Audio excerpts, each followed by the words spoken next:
Hello and welcome to Caucasian Journal video interviews. Our guest today is Dr. Václav ŠTE TKA from Czechia, Associate Professor in Comparative Political Communication at Loughborough University in the United Kingdom. His new book, published this year, discusses the rise of illiberalism, polarization, and declining trust in political elites and mainstream medias, focusing on the Central and Eastern Europe. That sounds very relevant to our situation, but let's see. Welcome, Václav. We've been looking forward to this discussion. Hello, and thank you very much for the invitation to this interview. I'm very honored to be your guest. One of your book's main conclusions is that the illiberal public space does not show any signs of weakening at global scale. To better understand this, I must ask you to introduce to our audience, briefly of course, what is illiberal public space and how does it correlate with mass medias and polarization? So we have coined, together with my co-author, Professor Sabina Mihir, we have coined this concept of the illiberal public sphere to capture the communicative aspect of illiberalism. That's a term that most people are nowadays familiar with, I believe, and we define it as both an ideological universe, which means a system of certain values and beliefs, and a set of practices and institutional arrangements which attempt to essentially undermine liberal democracy, the foundations of it. So the core of illiberalism, as we understand it, is guided by a vision of a society that is governed by majority rule, and it is underpinned by what can be described as ethno-nationalist ideals, as well as traditional cultural hierarchies. And what's also important to understand about illiberalism is that it contributes to a gradual decoupling of democracy from constitutional illiberalism, which some authors describe as leading towards democracy without rights. So we define the illiberal public sphere as a communicative space, which is comprising media and communication channels, both new and old, that essentially promote and amplify illiberal actors' views and attitudes. And we are in this book, we are describing and tracking the process through which the illiberal public sphere gradually colonizes institutions and systems that have previously served as a cornerstone of the liberal public sphere. We have basically established a sort of a three ideal-typical stages of this illiberal public sphere. In other words, we describe a processual model of the illiberal public sphere, and these ideal typical stages are called incipient, ascendant, and hegemonic stage of the illiberal public sphere. In the first stage, the incipient one, the illiberal public sphere is rather fragmented and mostly, we find it mostly on the fringes of the political as well as media system. And it's fair to say that probably all democratic countries contain an element of this incipient illiberal public sphere, but the core characteristics here is that these institutions of the illiberal public sphere do not grow into the position of a mainstream.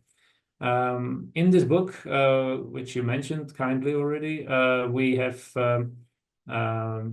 detected the incipient public sphere in Czech Republic, although it is already on the rise as well. So Czech Republic essentially is positioned somewhere between the incipient and ascendant public sphere. But the better example of the ascendant public sphere is Poland in our analysis. So that's a country where the illiberal public sphere has essentially colonized some of the mainstream media channels, especially public service media. And illiberal actors are rising to power, and they manage to change the regulatory environment. There's also a significant process of mainstreaming of illiberal narratives. And finally, there is this hegemonic stage of illiberal public sphere where it essentially dominates, and the liberal public sphere and its institutions are in retreat. They are mostly pushed online when we talk about the media, and illiberal narratives are prevalent in the public domain, and they are virtually uncontested. Yeah, they are perceived as mainstream essentially. So these are, I have to repeat that these are ideal typical stages. So most countries wouldn't fit neatly onto one or the other stage. It's a continuum. It's best to be understood as a continuum, and it's a tool which we use to describe how does the liberal public sphere gradually, how it gradually morphs and transforms into an illiberal one, and potentially further down the road, because illiberalism is not necessarily the end point. It's not the end stage.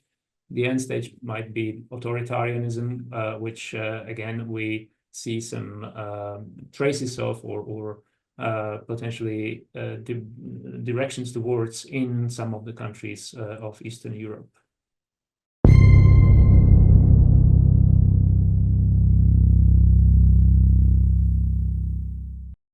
How aware are you about the situation in Georgia and South Caucasus generally?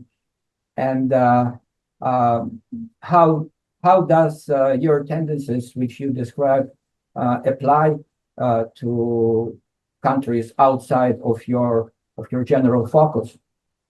Do you see Georgia as a part of the global illiberal trend? I cannot claim expertise in Georgian politics, I'm afraid, but I have been following the dramatic events this spring, especially the courageous protests of the civil society against the proposed Foreign Agents Bill, and I was really moved by the spirit with which the people of Georgia try to defend democracy openly.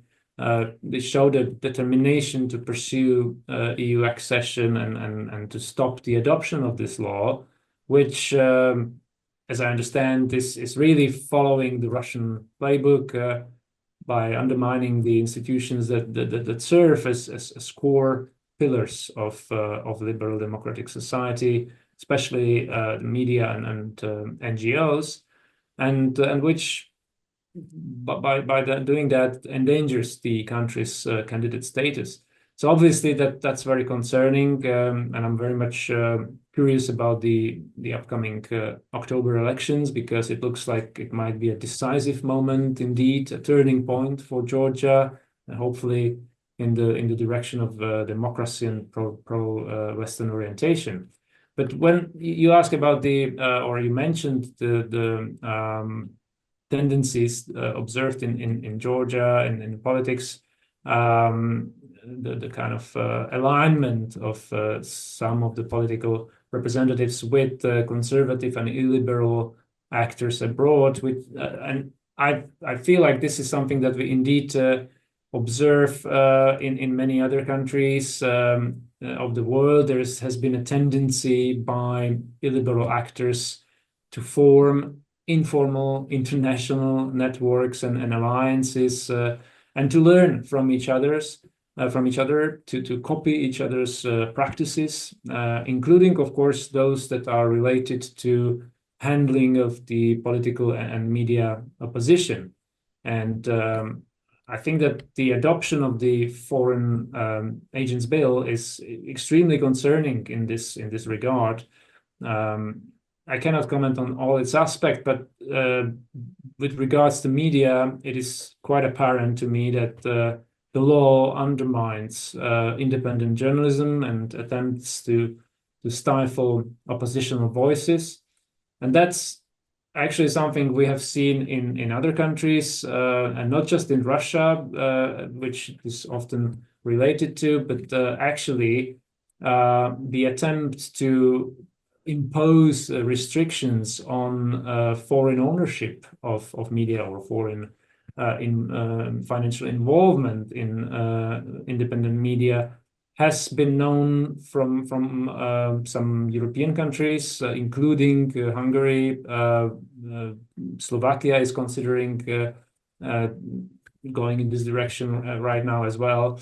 But even Poland, several years ago, under the right-wing illiberal government of Law and Justice Party, it has attempted for a period of time to impose similar legislation restricting the amount of foreign ownership in Polish media, and simply or quite clearly because of the strong liberal pro-democratic orientation of some of the mainstream Polish media, press and broadcasters, which have been co-funded or co-owned from abroad.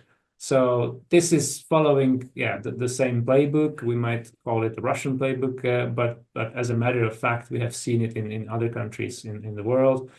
So it's indeed very important to analyze what's happening in Georgia in the broader global context of rising illiberalism. Let's move to media freedom and the public trust.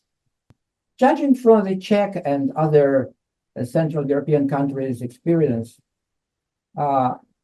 if Georgia's orientation towards European Union remains unchanged, of course, in that situation, what are the likely prospects for media freedom and public trust in Georgia and other candidate countries?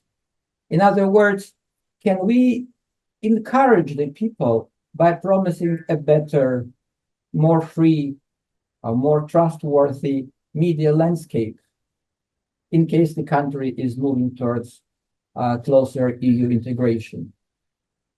If not, what other benefits can you highlight, the benefits of EU membership that might influence decision-making at the ballot box? Judging by the scale and intensity of the protests against the Foreign Agents Bill, which I mentioned already, it is quite clear that the people in Georgia understand the importance of defending media freedom and journalistic independence, and know that this is an area that the European Union is observing very, very closely and carefully. And also in light of the newly adopted European Media Freedom Act, which is now part of the acquis communautaire, and therefore the candidate countries will be required to abide by the principles that form the core of the act. They will be required to demonstrate that they protect and support media freedom. So, in other words, the future of Georgia's European Union accession is inevitably tied to the developments in the media sector. It's certainly not the only condition, of course, but it is increasingly more important in the eyes of the European Union. Improvements in the media will facilitate, likely, an easier path towards accession, and thereby, especially with the framework that is governed by the European Media Freedom Act, there will be stronger instruments to preserve media freedom and independence for candidate countries as well. Maybe we shall devote a separate interview to the results of the first results of implementation of this act. It is a milestone in the history of media regulation in the European Union, because there hasn't been any such act or piece of regulation that has dealt specifically with media freedom and pluralism until now.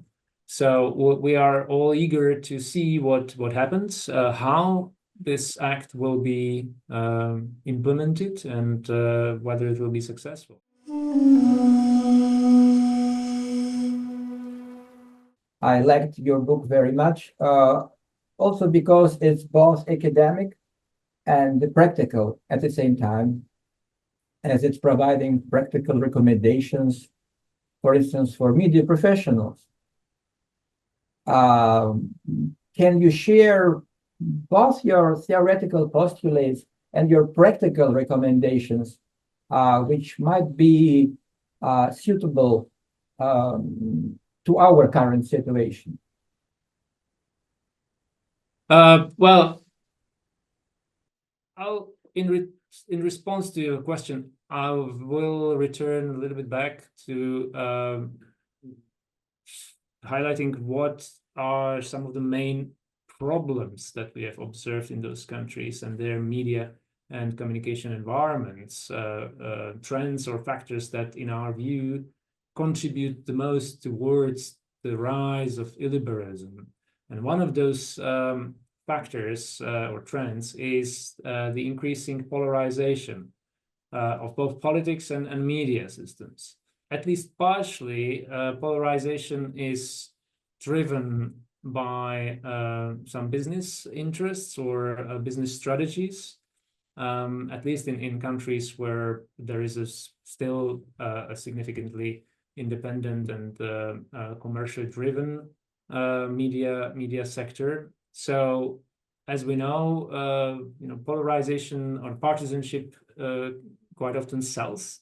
We sort of recommend to journalists and media organizations to tone down their partisan biases and to try to stick to the traditional values of professionalism, objectivity, or at least impartiality, and factual correctness, fairness, accuracy.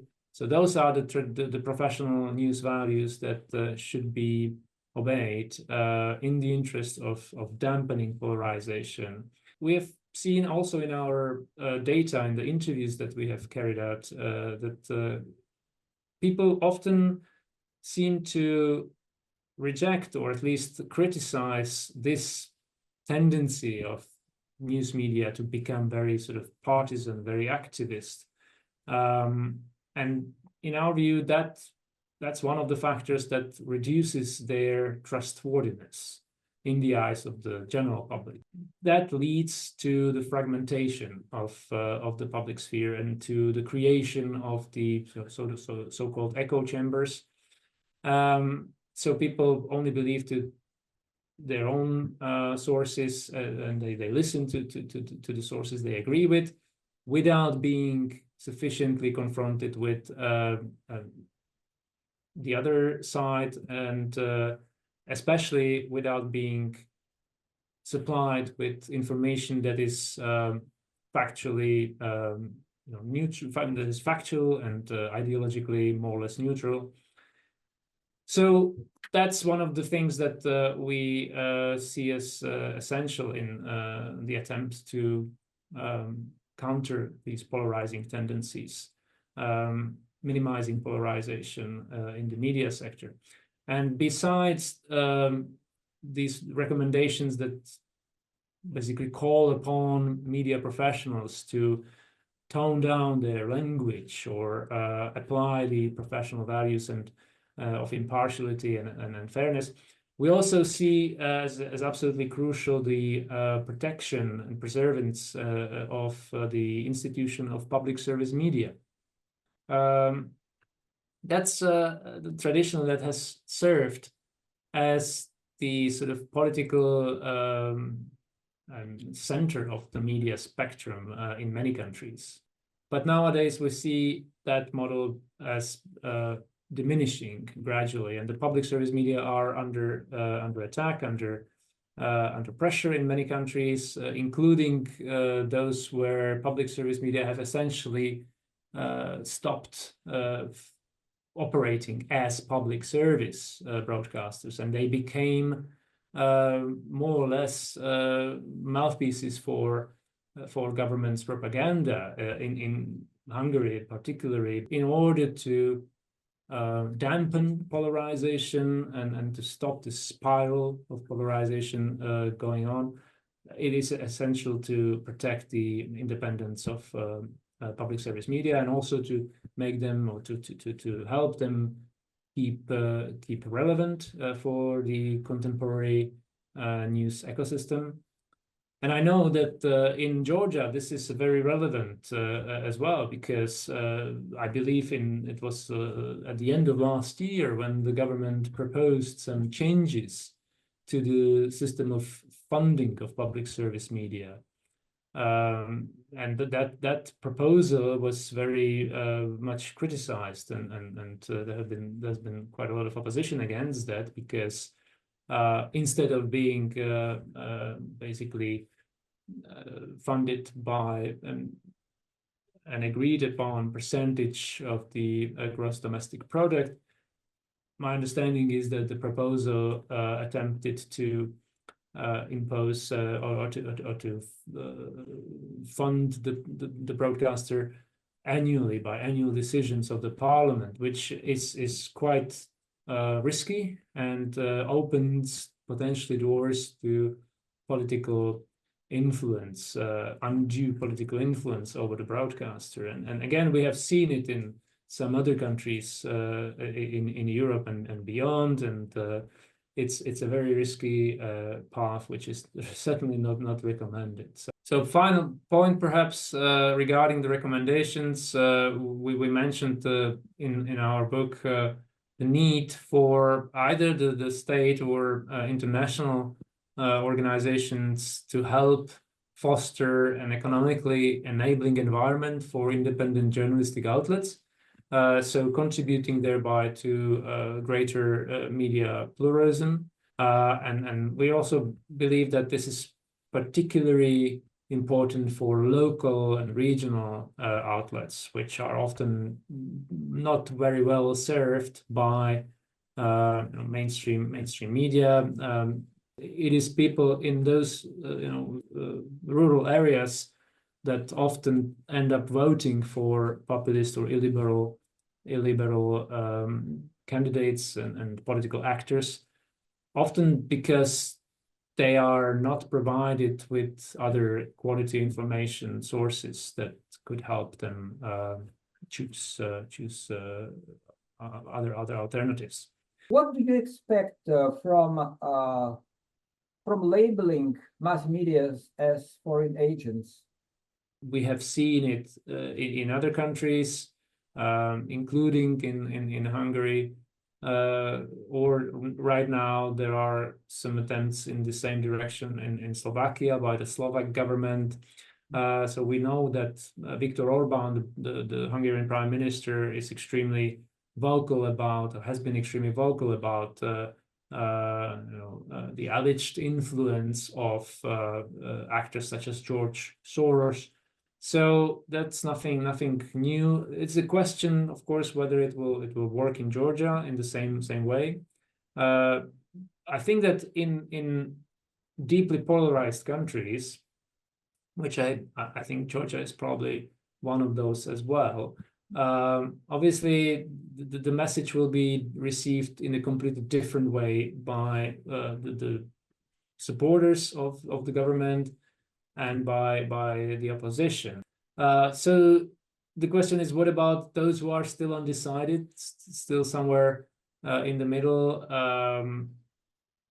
there is a danger, of course, that simply because of the sheer power of the propaganda machine of the government, those people who have previously not had much of an opinion on these issues will be potentially swayed by this narrative and will be likely to distrust those media, will be convinced that this is probably the case if the government says so.